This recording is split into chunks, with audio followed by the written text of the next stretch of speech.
Trust is like a cheap wine glass from the dollar store. One wrong move, and it shatters into a million jagged pieces. I'm Emily, 32, scraping by in a shoebox apartment in Brooklyn, New York, where the radiator clanks louder than my husband's promises.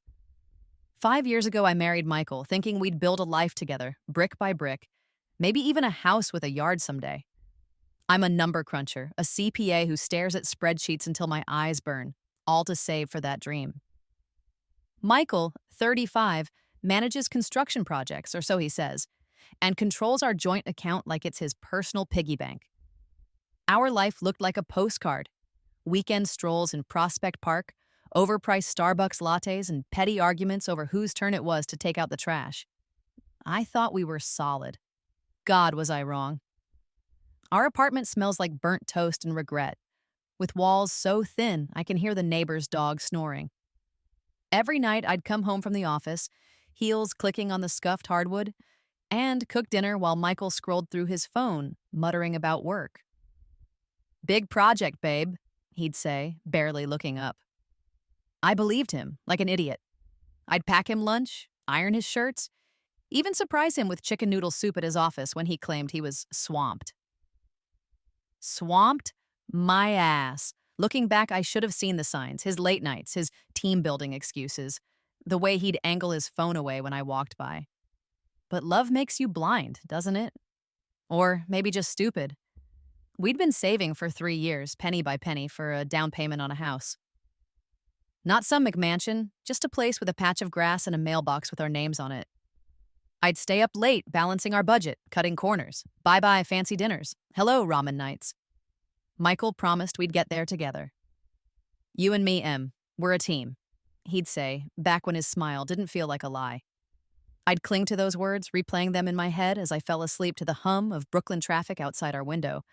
That dream kept me going, kept us going, or so I thought. Then came that Friday night, the one that cracked my world open like a dropped egg.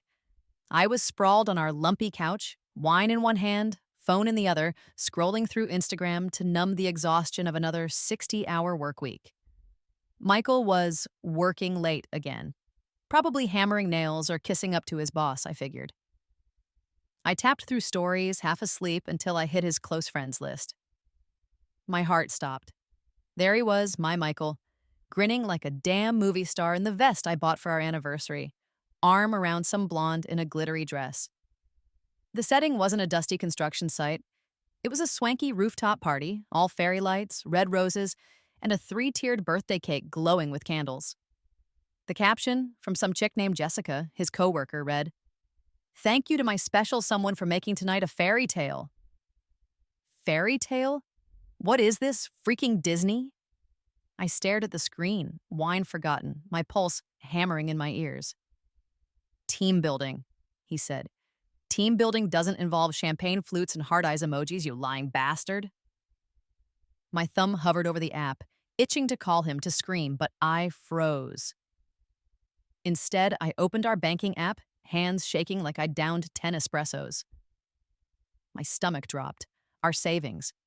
$5,000, 3 years of skipped vacations and secondhand clothes. Gone. Withdrawn 2 days ago. No note, no text, no, "Hey, Em, mind if I blow our future on a party for some random woman?" Nothing. Just a big fat zero where our dream used to be. I didn't cry, I didn't throw my phone or smash the wine glass, although I wanted to. My chest burned like someone had poured hot sauce straight into my heart. Who does that? Who takes everything you've built and sets it on fire for a night of cheap thrills? I thought of the soup I'd brought him, the late nights I'd waited up, the promises we'd whispered under streetlights when we were broke and in love. And now this? A rooftop party with Jessica, who probably doesn't even know I exist? I could picture her, all glossy hair and fake laughs, sipping wine bought with my money. My money! I wanted to march to that party, grab that cake, and shove it in Michael's face. "Happy birthday, asshole!" I'd yell, but I just sat there, staring at the screen, my life unraveling pixel by pixel. Was I blind? Or just too trusting? I kept replaying every moment. Every "I'm working late," every dodged kiss, every time he said, "Don't worry, Em, I got this." Got what, Michael? A side chick and a catering bill? I thought of our wedding, how he'd looked at me like I was the only woman in the world. I'll give you everything, he'd said, his hands warm on mine. Everything, huh? Looks like everything includes a knife in my back. I wanted to scream, to shake him awake and demand answers, but he wasn't even home. He was out there, living his fairy tale, while I sat in our crumbling reality, clutching a phone that held the truth I never wanted to see. I set the phone down, my hands cold, my mind racing. I wasn't going to let this slide. Not after 5 years, not after everything I'd given him. Team building, my foot. You don't build a team with roses and secrets. You don't build a marriage on lies. I took a deep breath, the kind that feels like it's holding back a storm. Michael, you're playing with fire, and I'm not the one who's going to get burned. I leaned back on the couch, the city buzzing outside, and started planning. This wasn't just betrayal, it was theft of my money, my trust, my future, and I was done being the fool. I didn't sleep that night. My eyes burned like I'd been staring at a spreadsheet for 12 hours straight, but closing them wasn't an option. Michael snored next to me, sprawled out like he didn't just blow up our life. His phone sat on the nightstand, that shiny slab I'd paid off in installments, taunting me. I could still see that Instagram story in my head. His arm around Jessica, her smug caption about fairy tales. Fairy tales don't include a wife at home, you peroxide princess. My chest felt like it was caving in, but I wasn't about to cry. Not yet.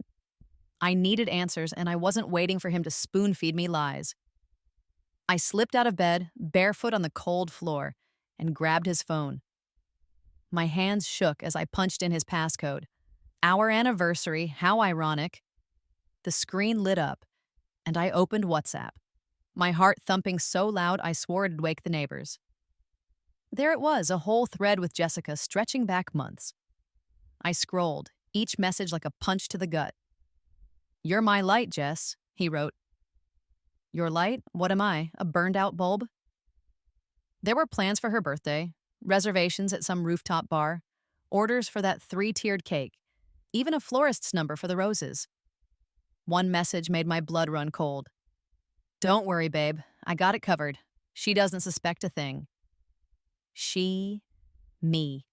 The woman who washes your damn socks every week.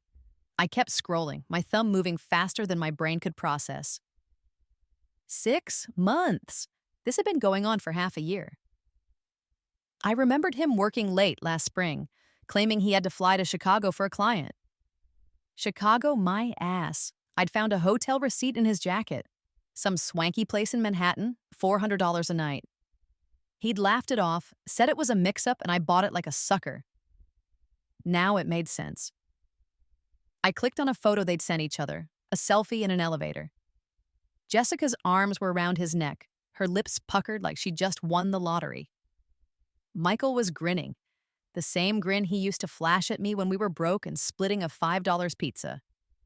I wanted to hurl the phone across the room, but I didn't. I just stared, my stomach churning like I'd swallowed rancid milk. How could I be so stupid? 5 years of marriage and I didn't see this coming? I thought of the nights I'd stayed up, balancing our budget to save for our house, while he was out planning fairy tales for her. I thought of the soup I'd brought him, the way I'd bragged to my friends about my hard-working husband. Hard-working at what? Screwing me over? My chest tightened, like someone was sitting on it. I wasn't just hurt, I was pissed. He didn't just betray me, he stole from me. That $5,000 wasn't just money, it was my late nights, my skipped coffees, my dream of a home, and he spent it on her. I took a shaky breath and started screenshotting everything. Every sappy message, every photo, every detail of their little love nest. My fingers moved like they had a mind of their own, saving it all to my Google Drive. I wasn't about to let him gaslight me into thinking this was nothing. I forwarded the screenshots to Sarah, my best friend, with a quick note. "Look at this shit. Call me tomorrow." Sarah's always had my back. She warned me Michael was too smooth, but I was too lovesick to listen. Now I needed her because this wasn't just a fight. This was war.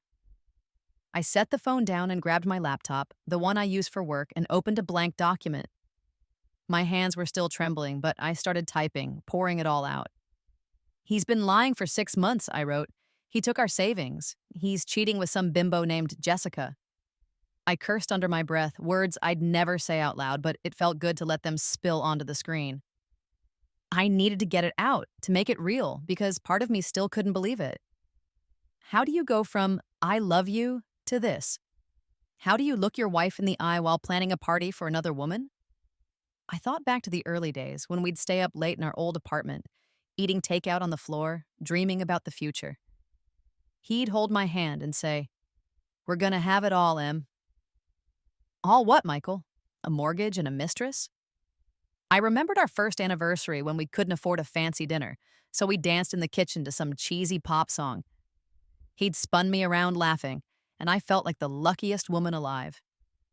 Now that memory felt like a lie, like he'd been playing a role, waiting for someone shinier to come along. I closed the laptop, my eyes stinging, but I still didn't cry. Crying felt like giving up, and I wasn't there yet. I looked over at Michael, still snoring, oblivious to the storm brewing 3 feet away. You think you've got me fooled, don't you? You think I'm just the dumb wife who'll keep cooking your dinner and paying your phone bill. I leaned back against the headboard, the city's hum filtering through the window. I wasn't dumb. I was awake now, and I was done playing the fool. Those screenshots were my ammunition, and I was going to use them. Not tonight, not in a screaming match he could twist against me. I needed to be smart, to plan, to make him pay for every lie he'd told. I slipped back into bed, my mind racing, my body buzzing with adrenaline. I stared at the ceiling, picturing that rooftop party, the roses, the cake, Jessica's smug face. I could almost hear her laugh, high and fake, as she clinked glasses with my husband. My husband. The thought made me want to scream, but I swallowed it down. I had work to do. I wasn't just going to survive this. I was going to make him regret ever crossing me. Brooklyn's got rats, Michael, but they've got nothing on me when I'm pissed. Morning came too fast, the Brooklyn sun slicing through the blinds like it had a personal grudge. I sat in the living room clutching a mug of cold coffee, the bitter taste matching the fire in my chest. Michael shuffled in, looking like he'd been hit by a truck. Good. Late night at work, babe, he mumbled, rubbing his eyes. Work? You mean sipping champagne with your side piece? I didn't say it, not yet. My phone sat on the table, those screenshots burning a hole in my mind. I'd spent all night replaying his WhatsApp messages, Jessica's selfie, the $5,000 he'd stolen from our future. I wasn't just hurt. I was ready to blow this whole charade to hell. I took a sip of coffee, my hands steady despite the storm inside. How was the party? I asked, voice calm, like I was asking about the weather. His head snapped up, eyes wide for a split second before he plastered on that fake-ass smile. Party? Oh, just a work thing, team building. Team building? With a 3-tiered cake and roses? I slid my phone across the table, the Instagram story frozen on Jessica's glittery dress, his arm around her. This kind of team building, Michael? What's the dress code? Betrayal? His face drained of color like he'd seen a ghost. Good, let him squirm. He opened his mouth, stammering. You're blowing this out of proportion. It's just a colleague's birthday. Colleague? I wasn't buying his bullshit anymore. I slammed the bank statement printout on the table, the one showing the $5,000 withdrawal. This pay for the cake, Michael? Or the hotel rooms you've been sneaking off to? 3 years of my life, our dream house, gone for your little fairy tale with Jessica. My voice cracked, but I didn't care. I was done playing nice. His jaw dropped, and for once he had no smooth comeback, no charming grin to wiggle out of it. He sank to his knees, hands reaching for mine, voice shaking. I messed up, okay? It wasn't supposed to go this far. Jessica, she pushed for the party, and I couldn't say no. I took the money because you're so tight with the budget, I didn't think you'd notice. Didn't think I'd notice? $5,000? Our future? I yanked my hands back, my skin crawling at his touch. You didn't think I'd notice you screwing around for 6 months. You didn't just cheat, Michael. You stole my dream. Our dream. My throat burned, but I kept going. You're not just a liar, you're a thief. His eyes welled up, crocodile tears if I ever saw them. I'm sorry, Em. I swear it's over. I love you. I'll fix this. Fix this? With what? More lies? I thought of our wedding, him in that rented tux, promising forever under a cheap gazebo. I'd believed him, built my life around him, and now he was groveling like a bad actor in a soap opera. I wanted to laugh, but it hurt too much. 5 years, and this is what I got? A husband who blames his mistress for his own garbage decisions? I stood up, towering over him. Get out, I said, pointing at the door. Now! He froze like he thought I was bluffing. Come on, let's talk. Talk? I grabbed his phone, still open to his WhatsApp thread with Jessica, and shoved it in his face. Talk to her, Michael. Tell her how you threw away our marriage for a rooftop party. Get the hell out of my house. My voice shook, not from sadness, but from rage, pure and sharp, like a knife I'd been sharpening all night. He stumbled to his feet, grabbing his jacket, muttering something about needing space. Space? You'll get all the space you want, buddy, starting with the curb. The door slammed behind him, and the apartment went quiet, just the hum of the fridge and my own ragged breathing. I sank onto the couch, my coffee mug still in hand, the cold ceramic grounding me. My chest ached, like someone had ripped out half my heart and left the rest to bleed. Had I done something wrong? Was I too focused on work, too obsessed with our savings? I thought of the nights I'd stayed late at the office, the weekends I'd spent crunching numbers instead of cuddling with him. Was that why he ran to her? I shook my head hard. No, this wasn't my fault. He chose to lie, to cheat, to steal. He chose her over me, over us. I set the mug down and grabbed my phone, pulling up Sarah's number. She'd know what to do. She always did. I sent her a text. He's gone. Call me. Then, I opened my laptop, the document from last night still there, my angry words staring back at me. I added a new line. He begged, but I kicked him out. I'm done. Writing it felt like carving it into stone, making it real. I wasn't just Emily, the trusting wife, anymore. I was Emily, the woman who'd fight for what was hers. I leaned back, the city buzzing outside, horns and sirens blending into a familiar chaos. I thought of Jessica, her smug smile, her caption about fairy tales. She thought she'd won, didn't she? And Michael, he thought he could play us both, keep his cozy life with me while chasing thrills with her. They were wrong. I wasn't going down without a fight. I closed my eyes, picturing our old dreams, the house, the yard, the life we'd planned. He'd burned it all, but I wasn't ash. I was fire, and I was just getting started. The apartment felt too quiet after Michael left, like the air itself was holding its breath. I stood in the living room, staring at the door he'd slammed shut, my hands still trembling from the fight. His words echoed in my head. I messed up, Em. I'll fix this. Fix what? The hole he'd blown through our life? The $5,000 he'd spent on his mistress's birthday bash? I wanted to scream, to tear down the walls of this cramped Brooklyn shoebox we called home. But I didn't. I grabbed my phone and dialed Sarah, my best friend, the one person who'd seen through Michael's charm from day one. He's gone, I said when she picked up. I need you. Sarah was at my place in under an hour, her lawyer brain already in overdrive.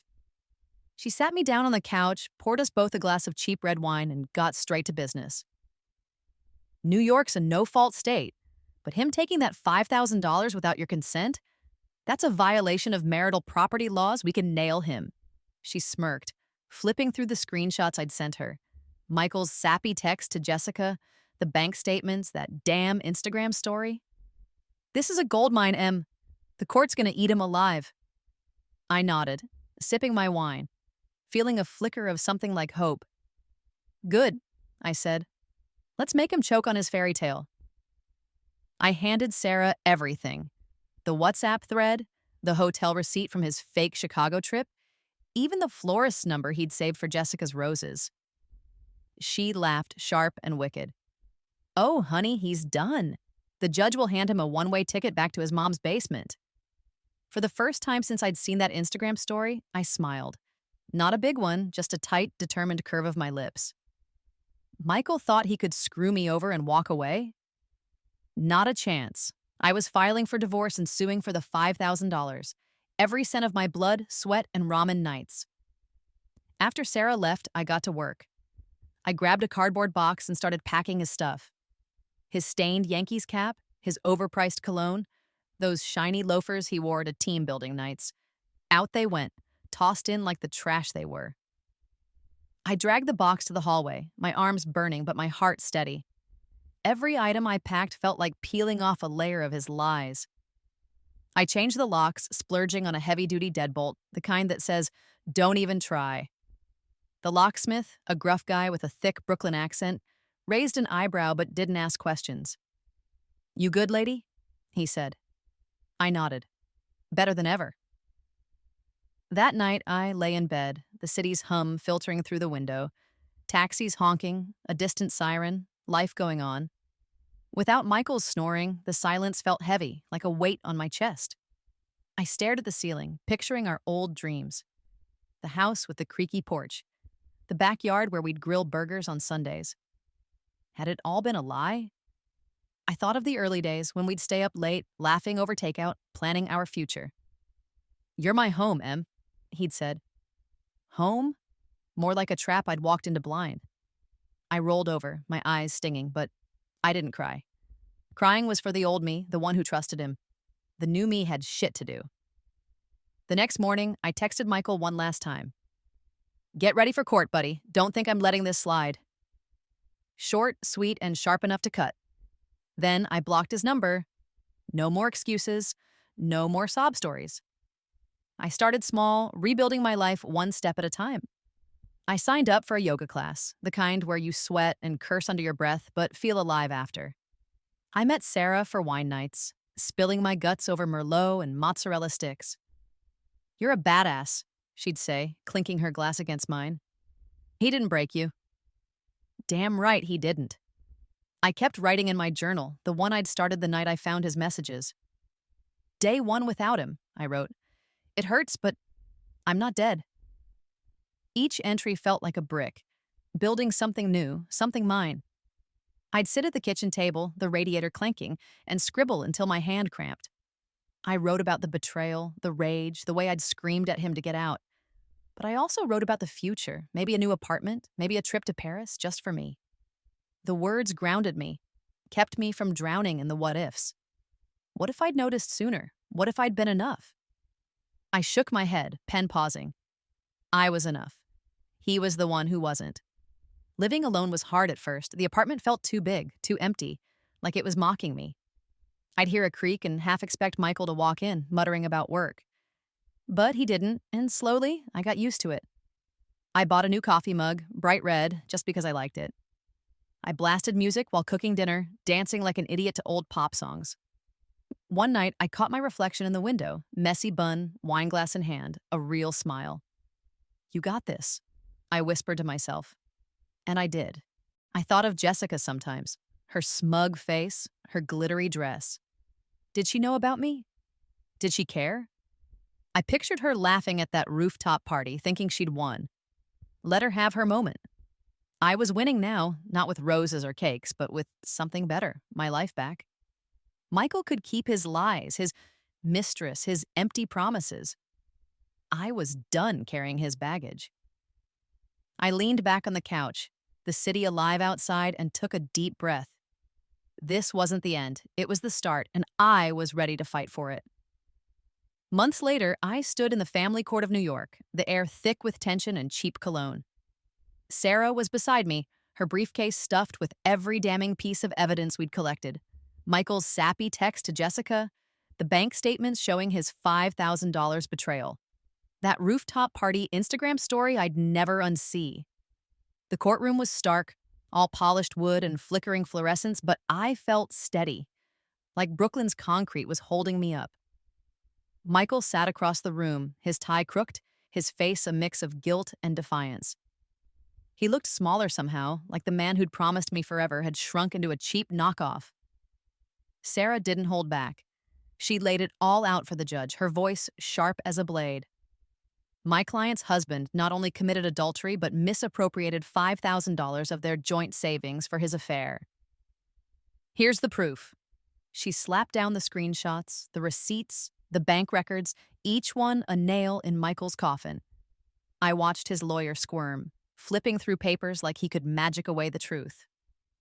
Michael tried to spin it, mumbling about a momentary lapse and work stress. Lapse? 6 months of lies isn't a lapse, it's a lifestyle. The judge, a woman with steel gray hair and zero patience for bullshit, wasn't buying it. Mr. Thompson, your actions show a clear breach of trust and financial responsibility, she said, her pen tapping the desk like a gavel. The court orders you to repay the $5,000 and grants the divorce on grounds of irreconcilable differences. I didn't cheer or cry, I just exhaled, a weight lifting off my chest like I'd been holding my breath for a year. Sarah squeezed my hand under the table, her grin saying, "Told you we'd bury him." Michael's shoulders slumped, his eyes darting to me, maybe expecting me to soften. "Not today, buddy." I stared back, my gaze cold enough to freeze the Hudson. He'd stolen my money, my trust, my dream of a house with a yard, but he hadn't stolen me. I walked out of that courtroom, my heels clicking on the tile, a free woman. Outside, Brooklyn buzzed with life, taxis honking, street vendors shouting, the air crisp with fall. I stopped at a Starbucks, treating myself to a venti latte, no guilt about the price. The barista scrawled M on the cup, and I smiled, really smiled for the first time in months. I stepped onto the sidewalk, the wind tugging at my scarf, and thought, I did it, I'm free. The city felt different, brighter, like it was cheering me on. I sipped my coffee, letting the warmth sink in, and pictured the old me, the one who'd trusted Michael, who'd built her life around his promises. She was gone, and I was glad. I didn't hate him anymore. Hate takes energy, and I was done wasting mine on him. Sure, the sting was still there, like a bruise you forget until you press it. I'd catch myself remembering the good times. Our first date at a dive bar, splitting fries and laughing until we couldn't breathe. Or the night we signed our lease, dancing in our empty apartment to a song on my cracked phone. Those memories used to cut deep, but now they were just ghosts, fading a little more each day. Michael had made his choice, and I'd made mine. To live, to fight, to rebuild. I started saving again, not for us, but for me. Maybe a better apartment, one with a view of the skyline instead of a brick wall. Or that Paris trip I'd always dreamed of, sipping wine by the Seine, no one to answer to but myself. I kept up with yoga, my muscles stronger with every class, my mind clearer. Sarah and I had our wine nights, toasting to new beginnings over greasy bar food. "You're a phoenix, Em," she'd say, half drunk and fully proud. "Rising from the ashes." I'd laugh, but she wasn't wrong. I was building something new, something mine, and it felt damn good. The apartment didn't feel empty anymore. I'd added touches, a red throw blanket, a cheap print of the Brooklyn Bridge, a shelf for my journals. I wrote every night, spilling my victories and fears onto the page. "Day 90 without him," I wrote once. "I laughed today, real loud, and it didn't hurt." Each word was a step forward, a brick in the life I was laying down, and I'd sit by the window, the city's pulse blending with mine, and think, this is enough. I'm enough. Jessica crossed my mind sometimes, her glittery dress and smug caption. Did she know the cost of her fairy tale? Did she care? I pictured her at another rooftop party, chasing the next guy, the next thrill. Let her have it. I wasn't competing. My life wasn't a race or a revenge plot. It was mine, and I was living it. Michael could keep his lies, his excuses, his new girlfriend. I had my coffee, my plans, my strength, and that was more than enough. I took a final sip of my latte, the cup still warm in my hands, and stepped into the flow of the city. Brooklyn stretched out before me, all grit and glow, a place that didn't care about your past, only what you did next. I thought, Emily, you're free. Go live. So I did. One step at a time, my head high, my heart lighter than it had been in years. Life was messy, but it was mine, and I was ready for whatever came next. Hell, I might even get that Paris ticket. Why not? The world was waiting and I was done standing still. I